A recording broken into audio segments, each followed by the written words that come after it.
Video ini kami buat untuk memenuhi persyaratan ujian tengah semester mata kuliah Manajemen Sumber Daya Manusia, Perilaku Organisasian, dan Kepemimpinan dalam Bisnis yang berjudul Peran Pimpinan dalam Peningkatan Kompetensi Sumber Daya Manusia BNI di Era 4.0.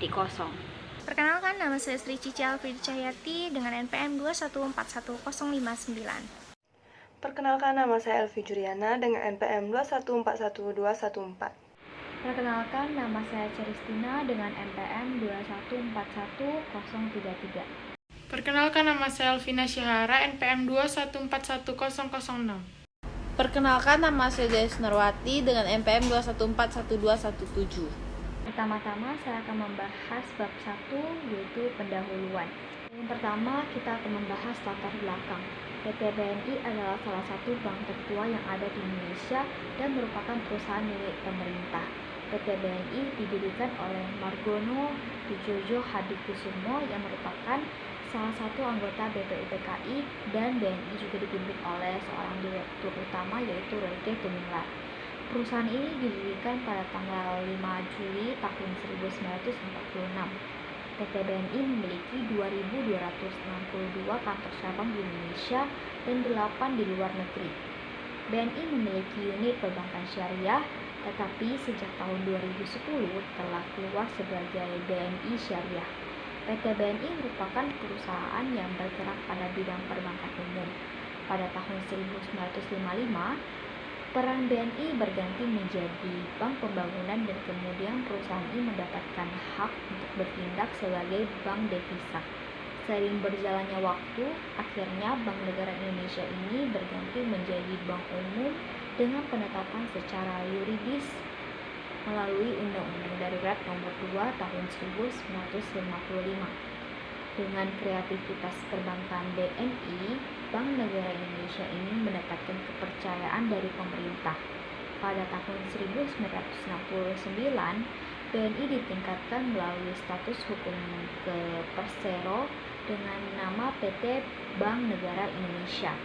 Pada tahun 2013, kartu kredit dan kartu ATM atau debit bergambar tim sepak bola peserta BPL Chelsea dengan logo Mastercard diluncurkan oleh Bank Negara Indonesia. Bank BNI ini juga meluncurkan layanan trust bagi industri ekspor dan juga termasuk industri minyak dan gas. Di akhir 2015, BNI mendapatkan izin untuk beroperasi di Myanmar yang akan dibantu oleh kantor cabang Singapura dengan membuka kantor cabang di Myanmar.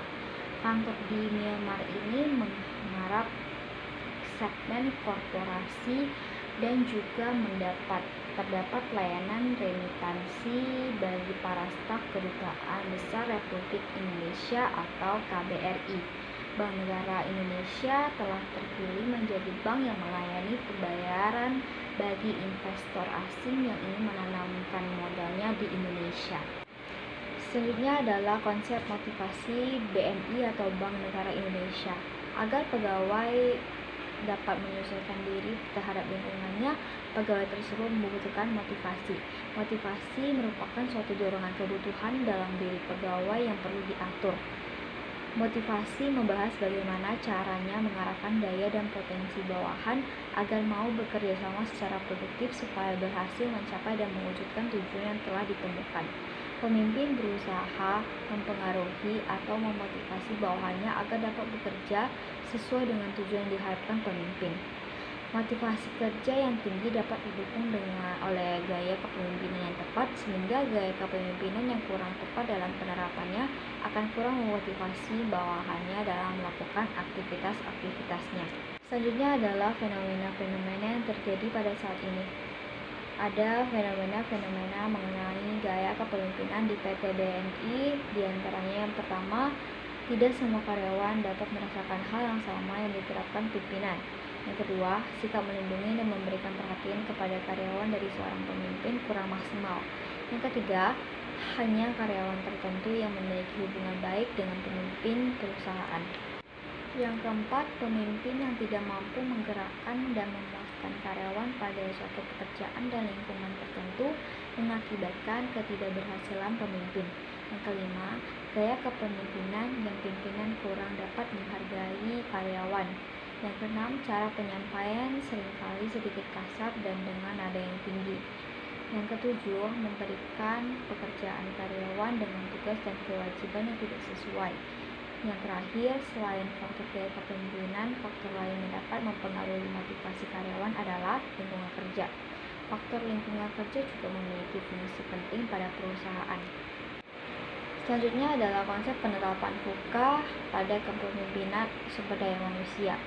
Secara umum, VUCA itu merupakan pemahaman strategi yang dapat dilakukan para pemimpin perusahaan ataupun organisasi untuk mengurangi kerugian yang dapat ditimbulkan. Yang pertama, itu ada volatility atau volatilitas. Pengertian dari volatilitas itu ialah munculnya tantangan baru yang penyebabnya sulit ditentukan. Tidak ada pola konsisten untuk tantangan baru ini, karena berubah sangat cepat. Dengan canggihnya teknologi sekarang, dipastikan tidak semua perusahaan dalam mengelola bisnis mereka dapat mengejar hal tersebut. Maka, dari hal tersebut, pemahaman lebih lanjut mengenai strategi dalam mengelola bisnis sangat penting.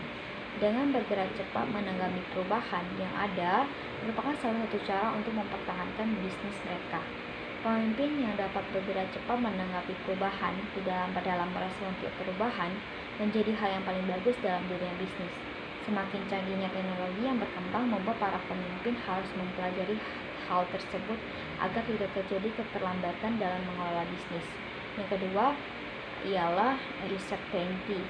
Dikatakan juga sebagai ketidakpastian yang dapat mengakibatkan hal tragis bagi para pembisnis. Dengan contoh, kecemasan lingkungan merupakan kondisi umum dalam dunia bisnis yang suka tidak suka sudah menjadi bagian dari kehidupan sehari-hari. Dalam hal ini, seorang pemimpin harus mempunyai berbagai strategi yang sudah dipersiapkan dengan matang dalam menghadapi situasi yang tidak dapat diperkirakan dalam dunia bisnis. Seorang pemimpin harus mempunyai sifat yang tidak mudah menyerah terhadap berbagai keadaan, seperti pada keadaan sekarang dengan turunnya pemasukan bisnis dikarenakan virus COVID-19 ini yang sudah berlangsung hampir 3 tahun.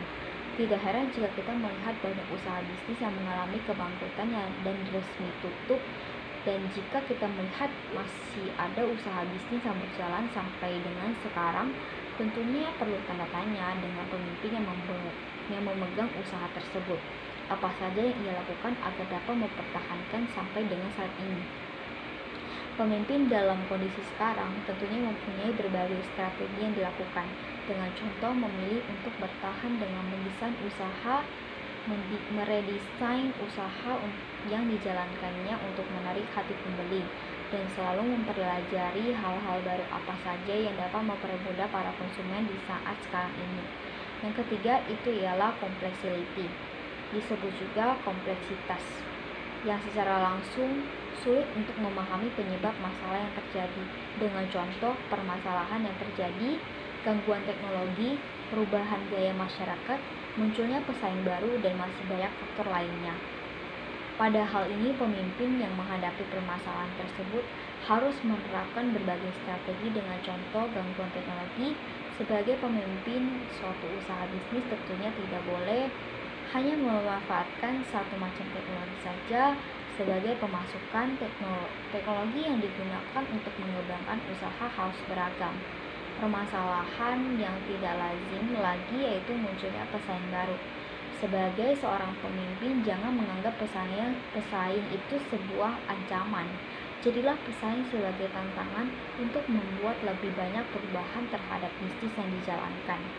Yang terakhir ialah ambiguity atau keunikan. Pengertian yang dapat diambil merupakan membingungkan atau menyesatkan. Hal ini dapat dikatakan sebagai sulit dalam mengambil keputusan dengan permasalahan yang terjadi di depan mata. Tidak sering lagi kita melihat banyaknya pemimpin yang angkuh dalam mengambil keputusan, yang hanya memikirkan kondisinya sendiri, tidak dengan para pegawainya. Hal tersebut dapat menyebabkan permasalahan yang diselesaikan akan berjalan tidak sesuai dengan yang diharapkan.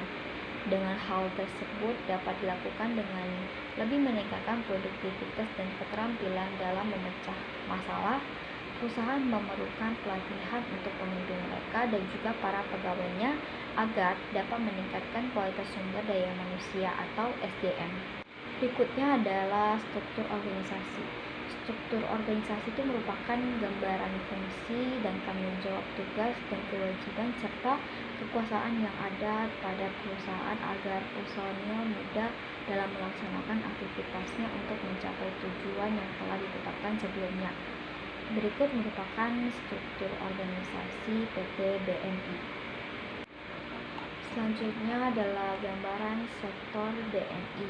BNI itu merupakan perusahaan institusi milik pemerintah atau yang disebut dengan BUMN.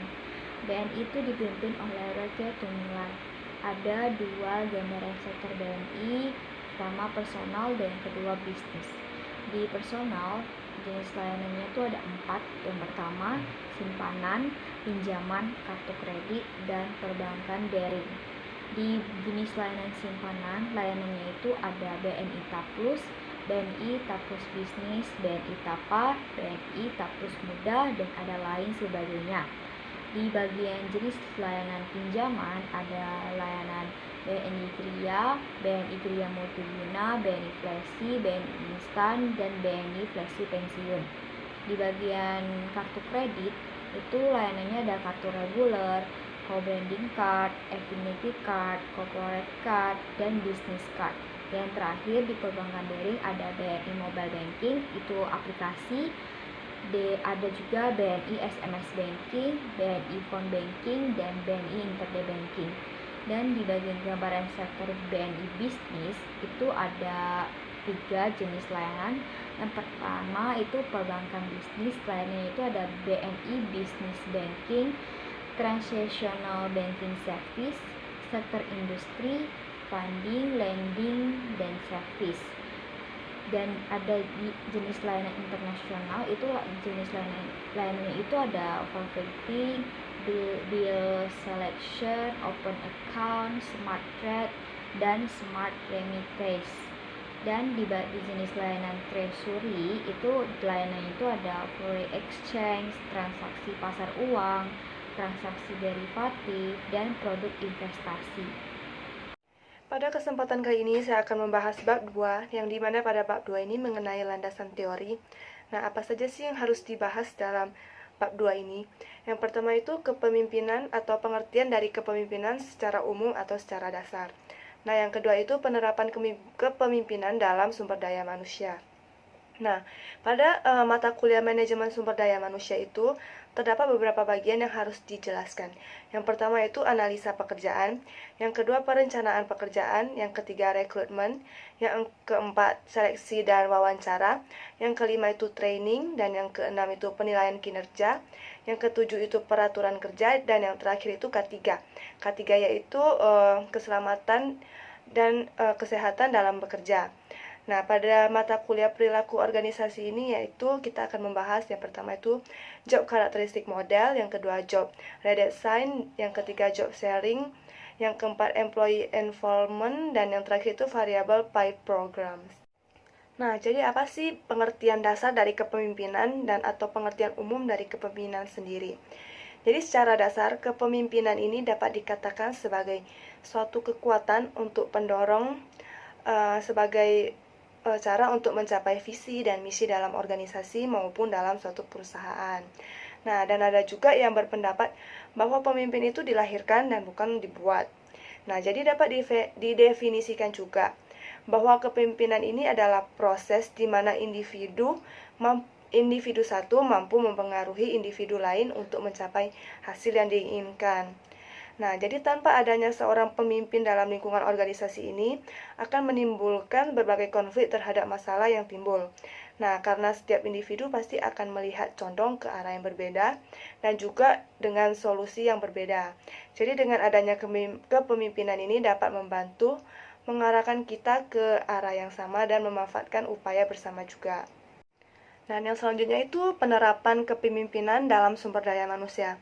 Jadi penerapannya gimana sih? Jadi kita akan membahas di sini yaitu sumber daya manusia dalam mengelola kepemimpinan milenial untuk meningkatkan produktivitas karyawan yang didukung oleh teknologi modern, menurut Yeremia Stephen Ongkowijoyo.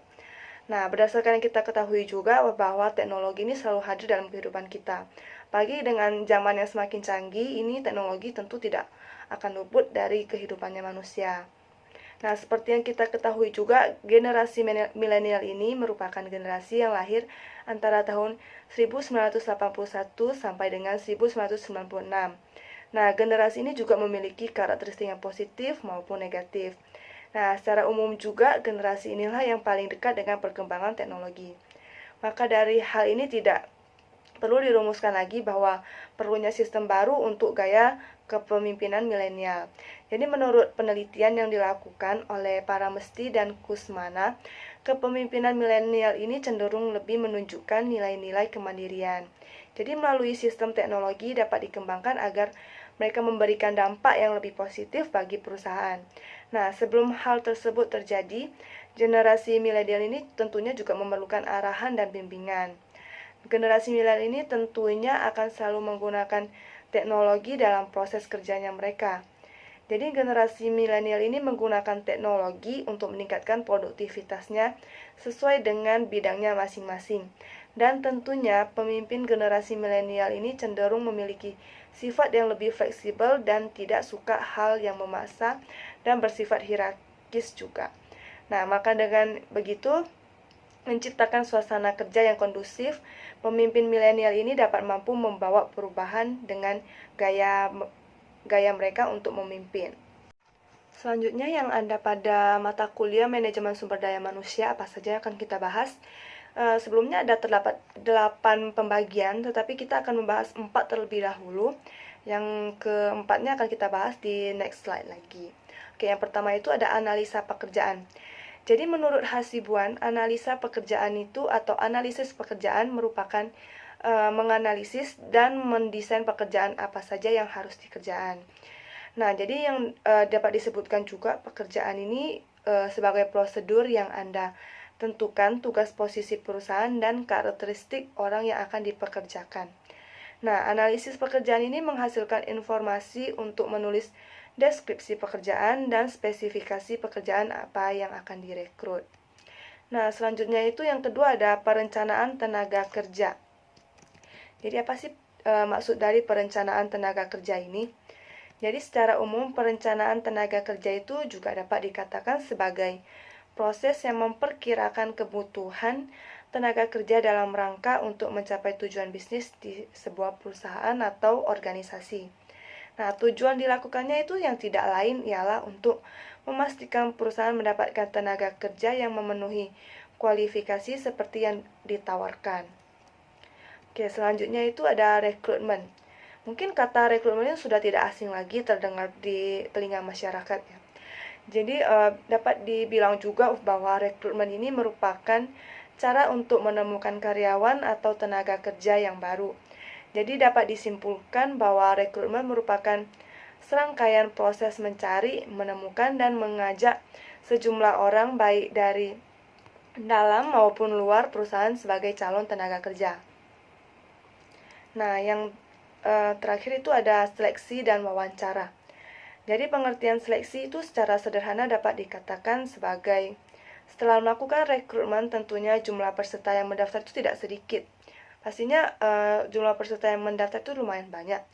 Jadi gunanya proses seleksi ini yaitu dilakukan untuk bertujuan menyeleksi semua rekrutmen dari kualifikasi kemampuan yang mereka miliki. Jadi seleksi ini dilakukan agar kandidat yang memenuhi kualifikasi dapat lolos ke tahap berikutnya yaitu wawancara.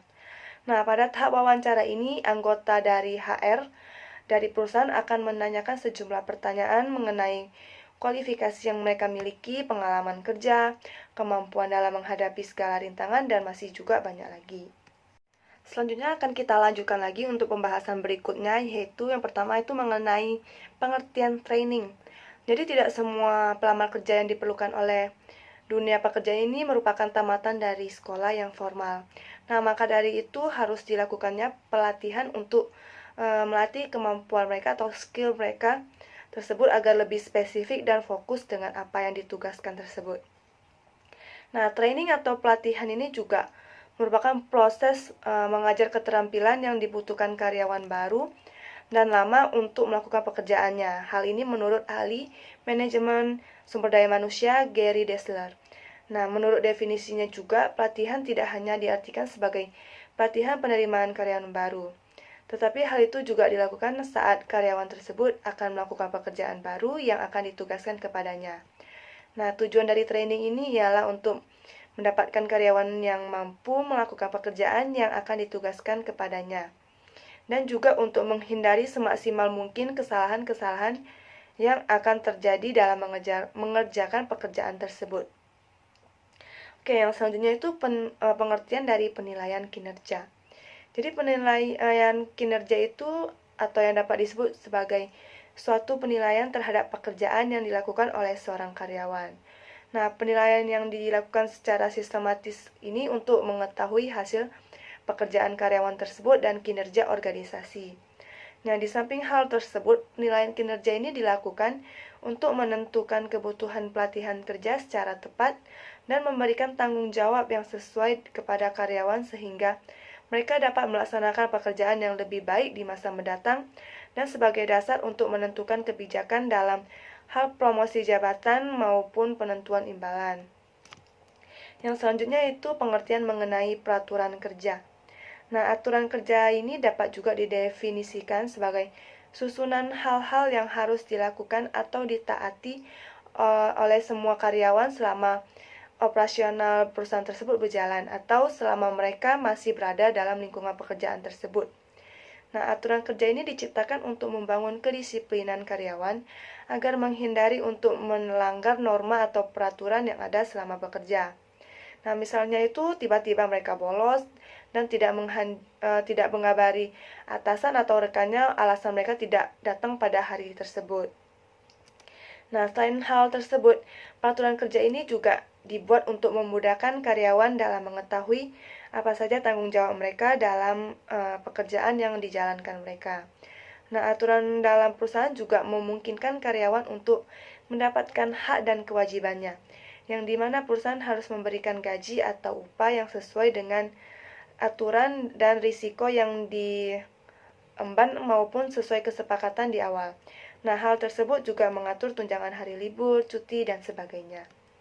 Nah, yang terakhir ini ada pengertian K3 atau disebut sebagai keamanan dan keselamatan dalam bekerja.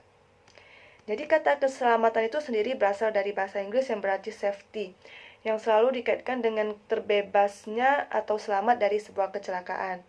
Nah, sedangkan kata kerja ini diambil dari bahasa Inggris yaitu work, yang maksudnya ialah kegiatan yang dilakukan oleh seseorang untuk mendapatkan hasil yang diinginkan.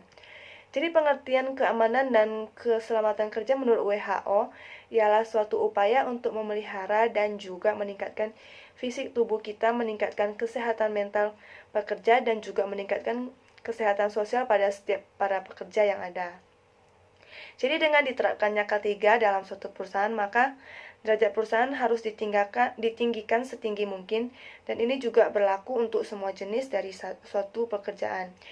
Nah, keselamatan kerja ini merupakan suatu ilmu yang mempelajari metode yang bisa menjamin agar pekerja ini terbebas dari kecelakaan pada saat mereka sedang melakukan sebuah pekerjaan atau proyek. Maksudnya bukan terbebas, tapi lebih menghindari agar kecelakaan tersebut tidak terjadi. Oke, yang selanjutnya itu pembahasan menurut mata kuliah perilaku organisasi. Itu kita akan membahas job characteristic model, job redesign, job sharing, employee involvement, dan variable pay programs. Jadi yang pertama itu ada job characteristic model atau juga yang dapat disebut sebagai model karakteristik dalam pekerjaan. Jadi pengertiannya itu merupakan pekerjaan yang dapat menentukan suatu kesesuaian seseorang dengan suatu bidang pekerjaan tertentu. Nah, yang mana terdiri dari variasi keterampilan yang dibutuhkan dan kejelasan tugas, tingkat kepentingan, kewenangan, dan tanggung jawab, serta umpan balik dari tugas yang dikerjakan tersebut. Jadi menurut teori yang diterbitkan oleh Hatnam dan Oldham, job characteristic model itu merupakan suatu situasi pekerjaan yang dapat menentukan kecocokan seseorang dengan bidang pekerjaan tertentu. Yang kedua itu ada job redesign atau dapat disebut sebagai desain pekerjaan. Jadi merupakan salah satu cara efektif untuk meningkatkan kinerja seorang karyawan. Dengan adanya desain pekerjaan dilakukan dapat memecahkan berbagai masalah, seperti keterampilan, kelebihan beban kerja, pengulangan, dan peningkatan jam kerja. Jadi ketika suatu perusahaan mengalami perubahan, baik yang disebabkan karena persaingan pasar, perluasan operasi bisnis, atau karena faktor lain, maka perusahaan tersebut membutuhkan job redesign atau mendesain ulang pekerjaan tersebut. Nah, yang ketiga ada job sharing. Jadi job sharing ini atau yang dapat dikatakan sebagai membagi pekerjaan. Jadi merupakan suatu sistem yang mengatur 2 orang ataupun lebih untuk mengerjakan satu tugas ataupun pekerjaan yang diberikan secara bersama-sama. Jadi 2 orang karyawan yang ditugaskan ini untuk menyelesaikan satu pekerjaan, jadi mereka akan bekerja sama dan mempunyai tanggung jawab yang sama terhadap pekerjaan yang diberikan tersebut. Jadi dalam mengerjakan suatu pekerjaan bersama-sama tentunya ada juga keuntungan yang akan didapatkan ataupun kerugian juga. Jadi keuntungan yang dapat dirasakan atau didapatkan yaitu berpikir lebih kritis terhadap permasalahan yang dihadapi, juga keterampilan dan pengalaman dapat saling melengkapi. Jadi kerugian yang dapat dirasakan yaitu belum tentu ketika kita mendapatkan pasangan yang dipasangkan itu cocok atau sesuai dengan kita juga. Dan yang kedua itu HRD dalam perusahaan juga harus lebih detail dan selektif dalam melakukan penilaian kinerja. Nah, yang keempat yaitu employee involvement. Jadi secara umum juga dapat didefinisikan bahwa setiap karyawan dianggap memiliki keunikan masing-masing. Jadi bukan hanya sebagai penggerak dalam suatu organisasi. Karena setiap karyawan dapat terlibat juga dalam kegiatan untuk membantu organisasi dalam mencapai tujuannya. Nah, yang terakhir itu variable pay programs atau pendapatan tidak tetap, yaitu merupakan insentif atau bentuk kompensasi dari perusahaan kepada tenaga kerja sebagai tambahan penghasilan di luar gaji atau upah bulanan sebagai penghargaan atas kerja kerasnya dalam bekerja. Jadi ada 3 jenis dari variable pay programs ini. Yang pertama itu individual. Jadi diberikan atas penghargaan pekerja secara individual atau masing-masing. Yang kedua tim atau kelompok, yaitu pembagian pendapatan di mana tim yang berhasil mencapai target dalam bekerja. Nah, yang terakhir ini ada organisasional atau diberikan berdasarkan hasil kinerja dari seluruh organisasi. Selanjutnya saya akan membahas bab 3, yaitu metode penelitian. Yang pertama ialah objek penelitian. Objek penelitian itu adalah suatu hal yang diteliti secara khusus dan cermat. Tujuan dari penelitian adalah untuk menyelidiki suatu hal yang baru ataupun hal yang sudah ada. Dalam proses penelitian pasti ada suatu hal atau objek yang akan diteliti. Objek penelitian yang kami pilih itu yaitu BNI, dikarenakan BNI merupakan perusahaan institusi milik pemerintah atau yang disebut dengan BUMN atau Badan Usaha Milik Negara. BNI merupakan perusahaan yang bergerak pada bidang perbankan umum. Selanjutnya adalah metode pengumpulan data. Metode pengumpulan data merupakan teknik yang digunakan untuk menemukan suatu informasi yang digunakan untuk melakukan sebuah penelitian. Ada beragam cara dalam metode pengumpulan data yang dapat dipilih sesuai kebutuhan penelitian. Yang diperoleh dianalisis secara deduktif, yaitu mengambil status keputusan khusus dengan menarik beberapa kesimpulan dan memberikan saran yang sifatnya dapat membantu menyempurnakan kekurangan-kekurangan yang ditemui dalam proses penerimaan serta seleksi pegawai di PT Bank BNI Tbk. Data dan informasi yang diperoleh disajikan secara deskriptif. Yang terakhir adalah metode analisa data. Metode analisa data itu merupakan proses analisa data, yaitu data primer maupun data sekunder yang akan digabungkan menjadi satu kesatuan untuk menghasilkan kesimpulan dalam pengambilan keputusan. Dalam upaya analisis data serta pembahasan masalah, terlebih dahulu dilakukan pencarian dan pengumpulan data, seperti data primer yang diperoleh dari wawancara dengan alat bantu kuesioner dengan pejabat dan petugas berwenang. Kedua, data sekunder diperoleh dari beberapa pustaka yang merupakan landasan teori untuk mendapatkan masukan mengenai sistem seleksi penerimaan pegawai baru dalam suatu perusahaan. Oke, selanjutnya kita akan masuk ke bab 4, hasil dan pembahasan. Oke, jadi karena di sini kamu memilih perusahaan BNI, jadi pada tahun 1946 BNI itu dibentuk di Indonesia. Kita tahu sendiri bahwa BNI adalah bank usaha milik negara, yaitu adalah BUMN. Yang mana BNI sendiri udah total 3 kali ganti logo, yang mana dapat kalian lihat di PPT, itu ada di data jejak langkah BNI. Selanjutnya ada 4.3 hasil kegiatan pembahasan, yaitu leadership style. Nah, jadi leadership style dari BNI sendiri adalah demokratis, dimana mereka biasanya menerima usul, saran, dan pendapat dari karyawan bawahan maupun back office, frontliner, dan lain sebagainya. Kenapa? Karena mereka memilih gaya yang ke arah partisipatif. Kemudian kita membahas SDM atau sumber daya manusianya. Sumber daya manusianya ini pengembangan SDM, kita tahu bahwa pengembangan SDM sangat penting maupun untuk organisasi baik pun juga untuk perusahaan.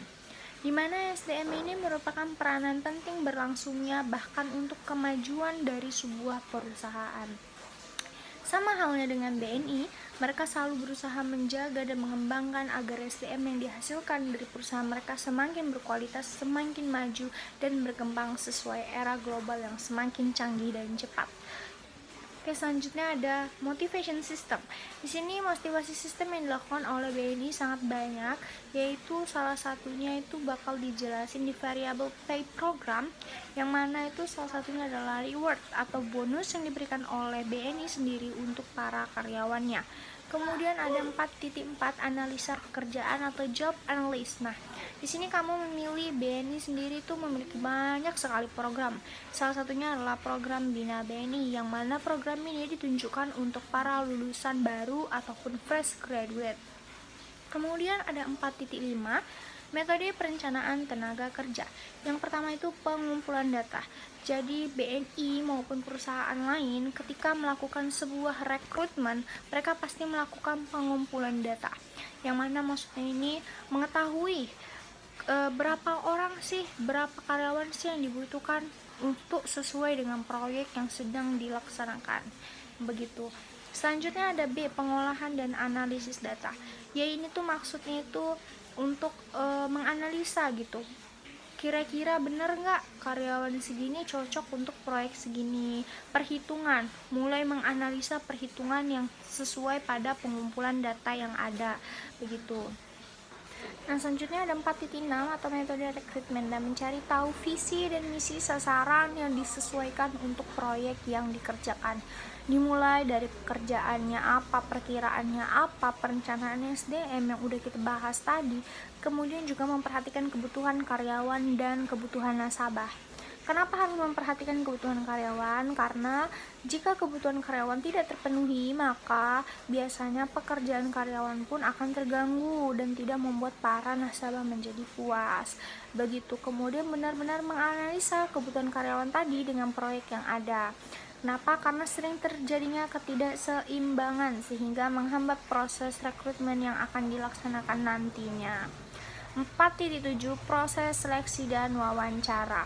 Kita langsung aja ke proses rekrutmennya, yaitu ada yang pertama administrasi. Di sini biasanya kita disuruh mengumpulkan berkas di sebuah link ataupun bisa mengantarkan ke kantor pusat langsung, dimana disitu nanti kita akan diseleksi berkasnya, kemudian jika lolos akan dipanggil untuk wawancara awal. Nah, kemudian di wawancara awal, jika lolos akan dipanggil biasanya langsung ke kantor pusat BNI. Jika di Batam, itu di kantor pusat BNI di Kampung Utama. Nah, jadi di wawancara awal ini biasanya bakal dibahas tentang seputar diri sendiri dan latar belakang keluarga, hanya itu. Kemudian jika dinyatakan lolos lagi, akan masuk ke wawancara user. Nah, ini biasanya pertanyaannya akan sedikit lebih mendetail, ditanya tentang kamu bisa apa, hobinya apa, dan lain sebagainya. Kemudian selanjutnya, jika lolos akan diberikan link untuk melakukan ujian psikologi online assessment. Nah, kemudian jika dinyatakan lolos lagi psikologi, maka akan masuk ke tahap selanjutnya, yaitu wawancara user tahap 2. Yang mana maksudnya di sini adalah wawancara akhir ya, bisa dibilang, karena di sini tuh benar-benar ditanyakan oleh para user atau interviewernya langsung, yaitu pejabat-pejabat BNI biasanya. Di sini jika kita dinyatakan lolos, kita akan MCU atau medical check up. Dan biasanya kalau udah sampai MCU itu bisa dinyatakan lolos 90%, namun tetap harus menjaga kesehatan, jangan terlalu pede. Kemudian yang ketujuh itu adalah tanda tangan kontrak. Pada tahap ini udah pasti kalian dinyatakan lolos dan bisa untuk ikut training setelah tanda tangan kontrak, begitu. Oke, selanjutnya ada 4.8 analisa dan metode training. Nah, setelah selesai sampai tahap akhir, sampai tanda tangan kontrak tadi, setelah itu karyawan itu kan dinyatakan lolos akan mengikuti sebuah training. Nah, training itu tuh dilakukan oleh pihak BNI, itu ada 2 tahap. Yang pertama itu ada pelatihan pembekalan tahap 1. Ini berlangsung biasanya seminggu atau 7 hari. Biasanya itu dikasih modul, masih santai, dikasih ilmu-ilmu dasar. Kemudian on the job training. Nah, ini tuh berlangsung 3 minggu. Ini tuh biasanya setelah melewati pembekalan tahap 1, maka akan diberikan surat tugas. Nah, ini nih, on the job training ini, kita biasanya melakukan training langsung ke BNI cabang sesuai tempat kita. Kemudian ada pelatihan pembekalan tahap 2. Nah, pelatihan pembekalan tahap 2 ini merupakan penambahan materi saja gitu. Karena kan di yang pertama kita dikasih modul, materi, kedua kita praktek langsung ke tempat, ketiga kita penambahan materi atau pengulangan materi. Begitu. Kemudian ada 4.9 metode penilaian kinerja. Jadi BNI sendiri memiliki metode penilaian kerja, yaitu berlangsung 6 bulan sekali atau yang biasa disebut dengan performance management system, begitu. 4.10 Analisis peraturan kerja karyawan di perusahaan. Setiap perusahaan kecil maupun besar tentunya mempunyai peraturan kerja yang dilakukan agar membuat pekerjaan yang dilakukan antara lain dapat berjalan dengan lancar dan juga mengurangi kesalahan yang ada. Pada BNI Bank Negara Indonesia senantiasa menjalankan usaha bisnis dengan prinsip Good Corporate Governance (GCG), yang dimana GCG ini disebut juga sebagai kode etik BNI.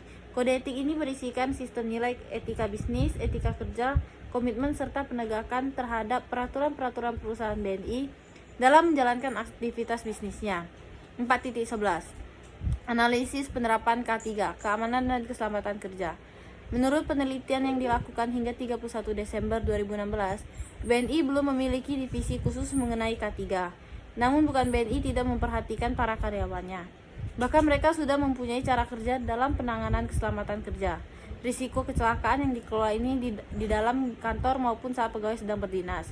Terdapat beberapa kegiatan yang dilakukan perusahaan untuk memastikan kesehatan dan kecelakaan karyawan saat berdinas. A. Medical check-up yang dilakukan setiap kali 1 tahun oleh pegawai. B. Pengobatan non-rutin seperti rawat inap, gigi, dan mata, dan juga perawatan non-rutin pada keperluan rawat jalan. C. Memberikan pelatihan dan informasi mengenai cara menyelamatkan diri dari gedung bertingkat. D. Perlengkapan fasilitas dengan peralatan dasar keselamatan. E. Pelatihan dasar menggunakan alat pemadam kebakaran. F. Melakukan evaluasi kebakaran, bencana, dan gempa. 4.12 Analisis Motivating Potential Score (MPS). Secara umum dapat dijelaskan bahwa MPS merupakan sebuah indeks prediktif yang menunjukkan potensi yang memotivasi dalam suatu pekerjaan. Juga dikatakan orang yang bekerja pada pekerjaan dengan dimensi yang tinggi. Umumnya mereka akan lebih termotivasi, lebih puas, dan lebih produktif. Analisis berdasarkan pada BNI dapat terbilang bahwa kondisi kerja dan hubungan interpersonal merupakan indikator yang paling dominan. Begitu pula yang dilakukan oleh BNI dengan memberikan kenyamanan, kebersihan, lingkungan kerja kepada para pegawainya, karena hal tersebut dapat membuat mereka merasa nyaman. Dengan begitu rasa lelah jadi tidak terasa, mengurangi kebosanan sehingga di dalam membangkitkan semangat kerja, dan juga dapat membuat pegawai betah di tempat kerja dan bertanggung jawab dalam melaksanakan tugasnya. 4.13 Analisis Variable Pay Program. Secara dasar, Variable Pay Program diartikan sebagai sebuah rencana pembayaran atau pengajian yang didasarkan pada ukuran kinerja individual dalam organisasi maupun perusahaan. Secara umum, pembagian kerja maupun jabatan pada BNI mempunyai berbagai tingkat dari yang rendah hingga tinggi. Dengan Hal tersebut berpengaruh juga terhadap penghargaan yang dapat didapat maupun kewajiban yang diterima, salah satunya yaitu gaji. Berdasarkan hal ini dalam BNI dikarenakan terdapat berbagai jabatan pegawai yang bekerja di sana, membuat gaji mereka tentunya memiliki nominal yang berbeda-beda setiap jabatan pegawai. Hal tersebut juga dapat dinilai dari hasil kinerja pegawai tersebut dalam menjalankan tugasnya di BNI. Dilakukannya hal tersebut pada BNI tidak lain ialah memberikan apresiasi kepada para pegawainya sesuai dengan skill kinerja mereka masing-masing. Jika semakin tinggi jabatan yang dijalankan, semakin banyak juga beban yang akan digendong. Dengan begitu, mereka pantas mendapatkan kewajiban yang lebih seperti bonus akhir tahun. Dalam variable pay program, terdapat 5 bagian perencanaan pemberian gaji kepada pegawainya, antara lain 4.13.1 price rate, tarif perbagian. Dijelaskan sebagai pembayaran dilakukan dalam jumlah tetap untuk setiap unit produksi yang diselesaikan dalam analisa terhadap BNI. Contoh yang dapat dijelaskan seperti marketing dalam setiap bank yang memiliki target per bulan untuk mendapatkan nasabah sesuai dengan target yang ditentukan. Dan biasanya jika target yang diberikan sudah mencukupi, mereka akan mendapatkan pembayaran. 4.13.2 Merit Based Pay.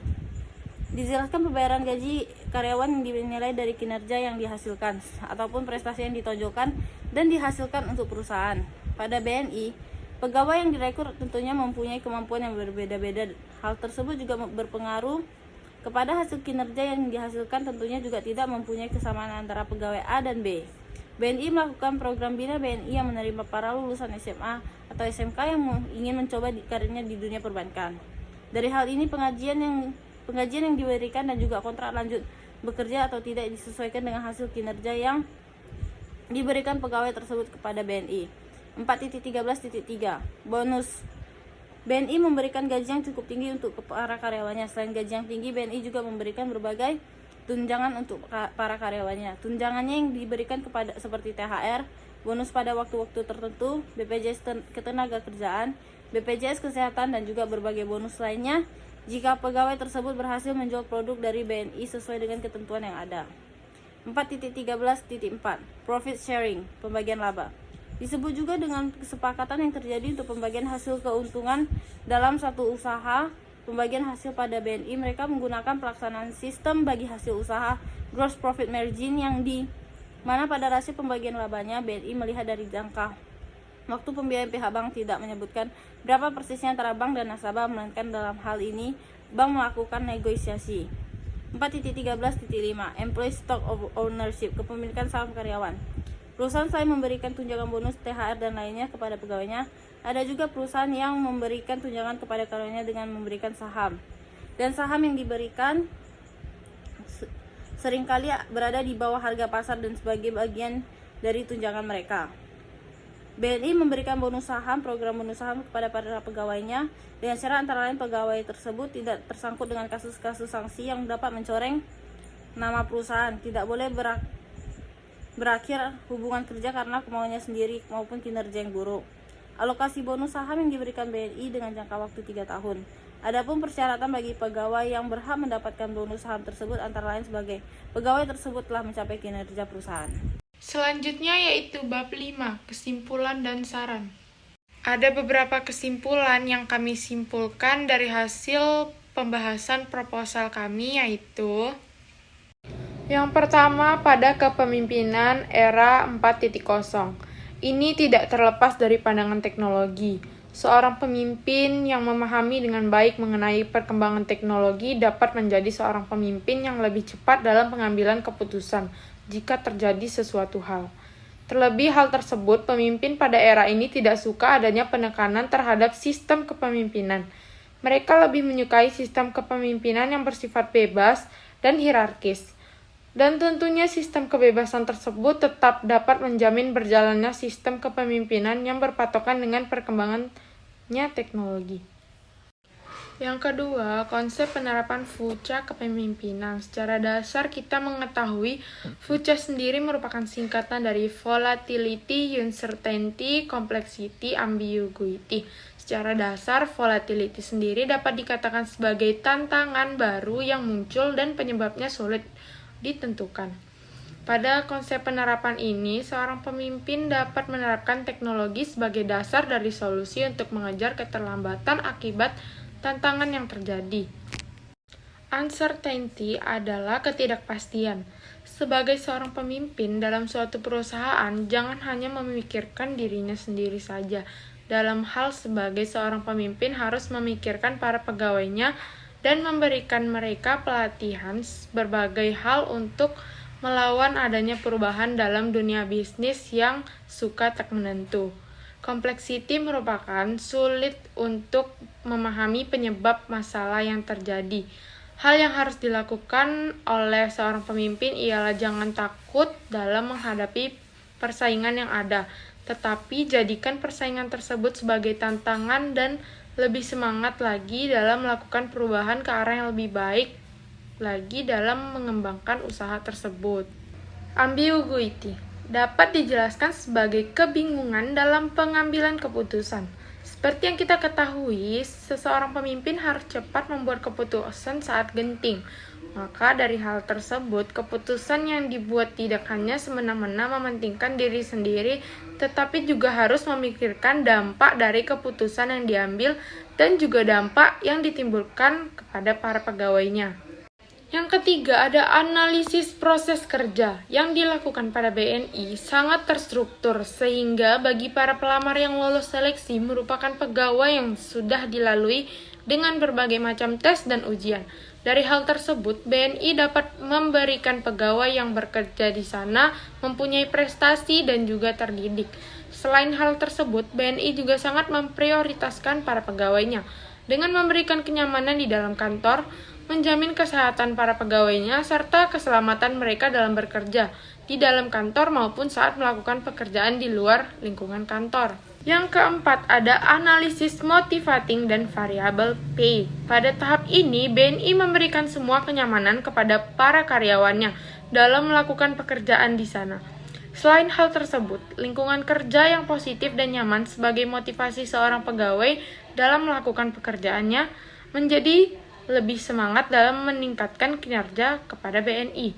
Selain hal tersebut, dari hasil analisis variable pay, BNI tidak hanya memberikan kepuasan dan kenyamanan kepada pegawainya dalam hal fisik saja, tetapi sebagai pegawai yang berkompeten, BNI akan mengapresiasi hal tersebut dengan memberikan berbagai tunjangan kepada karyawannya selain gaji.